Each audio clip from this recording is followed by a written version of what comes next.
नमस्कार प्रणाम दोस्तों, मैं सुरेश निषाद भाइयों को हमारे तरफ से दोस्तों जय निषाद राज। देखिए दोस्तों, इस समय हमारे देश भारत में साइबर क्राइम का अपराध दिन प्रतिदिन बढ़ता जा रहा है। सरकार जितना भी प्रयास कर रही है उतना भी साइबर क्राइम तेजी से बढ़ता जा रहा है। दोस्तों, हमको किसी काम कराने के लिए हमको अपना original ID, Aadhaar card, PAN card, bank passbook आदि लेकर के बैंकों में जाना पड़ता है। तो हमारा ओरिजिनल आईडी, ओरिजिनल सब कुछ होते हुए हमारा काम नहीं हो पा रहा है।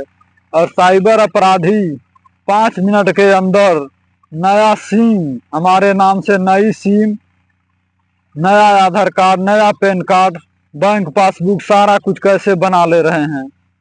हमारे देश का सिस्टम, संचार विभाग से लेकर के और जितना भी ये सिस्टम है, जितना भी डिजिटल इंडिया सिस्टम है, सारा साइबर अपराधों के हाथ की कठपुतली है। दोस्तों, चाहे हमारा सरकार जितना भी कोई कठिन प्रयास कर ले, लेकिन साइबर अपराधियों के हाथ की कठपुतली बना हुआ इसमें डिजिटल इंडिया मोदी जी तो कर दिया, लेकिन डिजिटल इंडिया के अपराध को रोकने में सरकार हमारी कामयाब नहीं है। डिजिटल इंडिया होते हुए हमारे देश को इतनी धोखाधड़ी कि लोग करोड़पति हो गए और कोई भिखारी बनकर रोड पर घूम रहा है। दोस्तों, इस डिजिटल इंडिया से अमीर तो अमीर बन गए, लेकिन वो गरीब गंवार लोग तो भिखारी बन गए। दोस्तों, इस डिजिटल इंडिया के वजह से हमारे देश में इतना साइबर ठगी, साइबर अपराध। अब दोस्तों देखिए, नया स्कैम, अब लोगों के नाम से लोन निकाल लिया जा रहा है। देखिए, कुशीनगर का एक कुशवाहा के नाम से बम्बई में 8.5 लाख रुपए का लोन दोस्तों निकाल लिया गया है।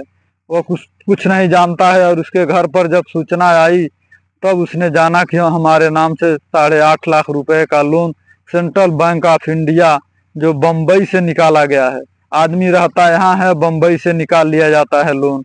क्या है सिस्टम इस देश का, क्या है इस देश का कानून, क्या है इस देश का डिजिटल इंडिया। दोस्तों, आप ही देख करके बताओ, आप ही कमेंट करके बताओ कि हमारा देश का सिस्टम या कानून, हमको एक लोन लेने के लिए कितना प्रूफ देना पड़ता है, कितना दस्तखत, कितना क्या क्या करना पड़ता है। लेकिन साइबर अपराधी देश के किसी कोने से अपराध कर दे रहा है, लोन निकाल ले रहा है, लेकिन हम उसमें कामयाब नहीं हो पा रहे हैं। रोकने में हमारा सरकार कामयाब नहीं हो पा रही है। डिजिटल इंडिया बिल्कुल नाम है केवल डिजिटल इंडिया का। डिजिटल इंडिया की वजह से आज भारत वर्ष में प्रति वर्ष हजारों करोड़ों रुपए का फ्रॉड होता है। दोस्तों, और इसी फ्रॉड के वजह से आज गरीब लोग गरीब से ही गरीब बन गए और अमीर तो अमीर बन ही गए। नमस्कार प्रणाम दोस्तों, मेरी बात आपको कैसी लगी कमेंट में जरूर